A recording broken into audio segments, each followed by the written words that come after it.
up, y'all? It's your boy, Trey. We got a every J. Cole song ranked, part 2.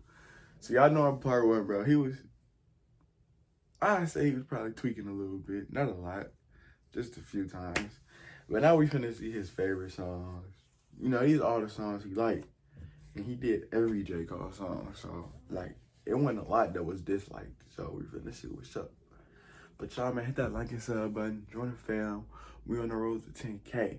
And we grinding that day. And thank y'all for 1.4K. We hit that today. The link for the video gonna be down below. Let's get into the video. All right, let's see what's good. You know, I had to hit the like. All right, so boom.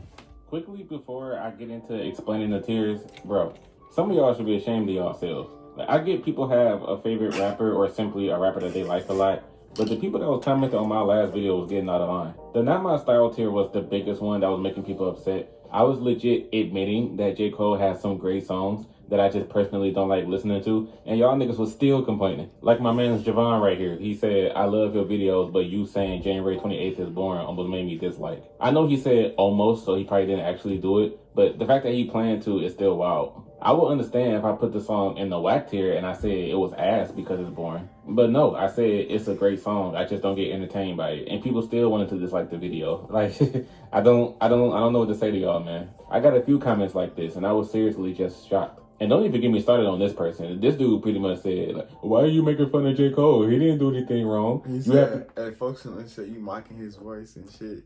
Just being extra picking on a little thing he does to me. That's just too much, especially for a man that's one of it. What?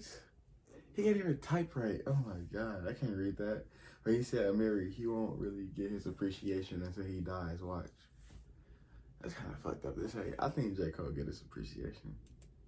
A certain level of frequency to appreciate his music. So comments like this, like, I've just never been exposed to this before. You can say a song is dope, but people will still get bothered even if you say you don't like it. But anyway, since y'all can't handle me saying I didn't like some songs that J. Cole has, this part is going to be me talking about the songs that I do like by him. Whether I think they're bad, but I enjoy them anyway, that's going to be the guilty pleasure tier. It can be a song that I like, but honestly, the song is just, it's just cool. I wouldn't say it's great, but it's good enough. And then the fire tier are the songs that I personally recommend the most. These are songs that are dope and I really enjoy them. So let's not waste any time. Let's talk about the guilty pleasure J. Cole songs.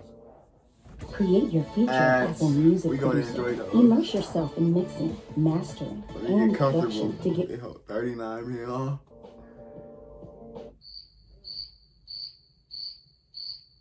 Yeah, see? If y'all was paying attention in part 1, I said that the only 2 J. Cole songs I think are bad are Mr. Nice Watch and Ain't That Some Shit. This man literally has no other songs on his albums that are bad to me. So because of that, there are no songs that are classified as guilty pleasures. Let's go straight to the good enough tier. Baby, I wanna do the right thing. Feel so much better than the wrong thing. I had a few people commenting on part 1 saying that they're surprised they didn't see Folding Clothes. You know, like, wow, Amir, you actually like Folding Clothes? Hey man, hey, I don't hate this song as much as everybody else does. It definitely has its flaws, and I understand why people don't mess with it. Like, it has its dull moments, the corny almond milk line. But if there's one thing that everyone else complained about that I never thought was that bad, was the message behind the song. The song is just about letting your girl take a load off and relax for the day, and the guy does all the housework. That's fine with me, but people just have an issue that he chose something as small as folding clothes, and that's the only chore that he talked about. And he tried to put so much passion behind it. I get the basket and grab your clothes out the dryer. Oh! He was really trying to put so much passion behind such a simple task. So yes, I agree that Folding Clothes is a very cheesy song, but I can't bring myself to say that it's flat out bad. Like, it's alright to me. It's not good. It's alright. I will go as far as saying that Folding Clothes is J. Cole's 3rd worst song, though. Like, if I really had to choose what his 3 worst songs are, I will say Mr. Nice Watch, Folding Clothes, and Ain't That Some Shit. Baby, I love to call your name. Now, Nobody's Perfect is a song that I included in my 5 songs I don't like anymore video. And because of that, there were some people that asked me why I didn't include it in part 1. Even in that 5 songs I don't like anymore video, I said that I don't like the song nowhere near as much as I used to because of J. Cole. I still enjoy the song, but only because of the production and Missy Elliott. When it comes to J. Cole, like, to this day, I still don't think this song was lyrically cohesive. This track has no fleshed out meaning, and the verses don't really make any sense on the same song. I can't stress that enough. So when it comes to his contribution, I don't care for the song, but Missy is still great on here. This is what you call a flip. Took keys from a part of brick. Believe it or not, this song grew on me. I don't know if anyone else feels this way, but I feel like the second half of KOD is way better than the first half. For the first 5 songs on the album, I only enjoyed ATM. The other 4, KOD, Photograph, The Cutoff, and Motivate, I didn't like any of these songs. So I was like, damn, how can an album be so great in the second half, but so skippable in the first half? But 2 years later, and re-listening to the album a few times, KOD is the only song out of that group of 4 that I ended up enjoying. I still don't like the other 3 songs. As y'all saw, I put them as skips in part 1. But what made me like KOD was his flow, honestly. The flow started to get to me. No, a young nigga, he acting so crazy. He served a few packs and he jacked a Mercedes. He selects the police, he type of old ladies. He don't give a fuck if them crackers gonna hang him. I was like, oh, shit. Like, Jermaine, this is cool, Jermaine. So, yeah, I like KOD now. It's straight. He's on his way, about to get paid. He's on his way to Hollywood. Saint Tropez is one of 2 songs that I've seen a good number of people say is a skip on this album. Man. And truthfully, I see why people say that in terms of lyricism and in terms of flow. It's a very slow song where Cole honestly doesn't say much. Like, in terms of content, there's really nothing here. It's kind of filler. I'm not going to hold you up. But the song still sounds great to me. It has a groovy, like, jazzy feel to it. Those trumpets and the production sound so good to me. So, I see why people wouldn't really care for this song, but it just sounds so good. He's on his way, about to get paid, on his way to Hollywood. Like, it's a decent track. No, okay, Mary. Okay, bro. Mary get signed. Somebody sign him. No, it ain't no looking back. No. This is the second song from the album that I was talking about when I said many people call it a skip. Now, I completely see why this song would be a skip based on the first half. It takes a while for this song to pick up, but the second half of this song builds up and has so much energy. Shit seems so sad when you look back. Shit seems so sad when you look back. Shit seems so sad when you look back. Like Cole saying that along with how bouncy the beat is, the dun dun dun dun dun dun dun dun dun dun dun dun. It's a great combination to me. If I was to ever make a video like I don't know, 5 songs where like one half is way better than the other half, something like that, I would have to put Hello on there. I don't care for the beginning of the song that much, but it picks up about a minute and a half in, and it sounds really nice. I put my head to the sky, I sing. Man, the story that was rooted into the song about the little girl who saw her cousin after he got shot, and the speech from the little boy at the end of the song about how he thinks evil happens in the world because God is trying to warn us and teach us a lesson. It's wild that a little kid can have a mindset like that. Both of these excerpts were fascinating. For the actual song, I like Cole saying how like niggas would join a gang just to be accepted by other people, and it wouldn't even be about that life for real. Talking about deadbeats who would impregnate a girl and then not be there when the child is born. This is a cool track. Now, this may be a weird thing to say, but I'm actually glad that this song is only 1 verse. You would think that if a person likes a song that only had 1 verse, then they would say, like, dang, I wish there was another verse on here so the song would be longer. But I never thought that when it came to Windowpane. Like, this song is already damn near 5 minutes, and Cole laid the message across this song just fine in the length that it is. Cold world, cold life, cold-blooded. This is a song where you could just tell that this is from early J. Cole. Everything about the song, from his voice to the bars to the overall sound of it, this just sounds like a mixtape track or a first album track. See, my man Nate asked me if I gained weight. I said, no, my pockets got fatter, that's all.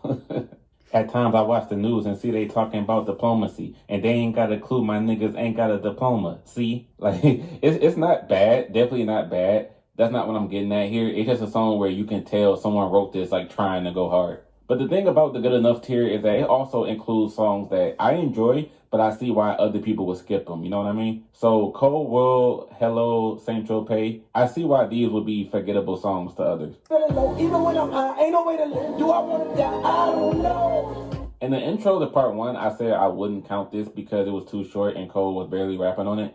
But re-listening to it, there's definitely a good amount of rapping on here to consider it a full song. Now, unlike Real Mentality, Cole singing out of emotion on this song actually sounded good. Him speaking from the perspective of being hopeless, not knowing whether he wants to live or die, and just tired of being down on his luck. These were great topics for this track. So even though For Whom the Bell Tolls is only 2 minutes long, it packed a good amount of content in that 2 minutes. And unlike what I said about Windowpane, like I do wish that there was another verse on this song to make it about a minute longer. But hey, this is cool too.